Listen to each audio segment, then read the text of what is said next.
بسم اللہ الرحمن الرحیم۔ معزز سامعین، السلام علیکم ورحمۃ اللہ وبرکاتہ۔ یہ قرآنی دعا پڑھی بڑی سے بڑی مشکل اور ہر حاجت فوراً حل انشاءاللہ۔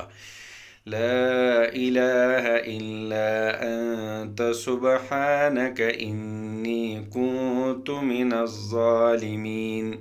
اس کی فضیلت اور فوائد جو بہت کم لوگ جانتے ہیں۔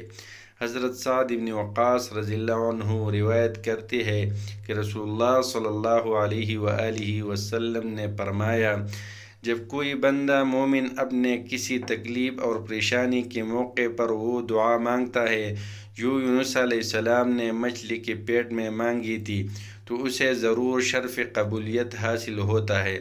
لا الہ الا انت سبحانک انی کنت من الظالمین۔ ترجمہ: آپ کی سوا کوئی معبود نہیں، آپ پاک ہے، میں بے شک قصوروار ہوں۔ رسول اللہ صلی اللہ علیہ وآلہ وسلم کا ارشاد گرامی ہے، میں تمہیں وہ چیز نہ بتاؤں کہ اگر کسی پر کوئی مصیبت اور آزمائش آ جائے تو وہ اسے پڑھے تو اسے اس سے نجات مل جائے گی۔ وہ یونس علیہ السلام کی دعا ہے۔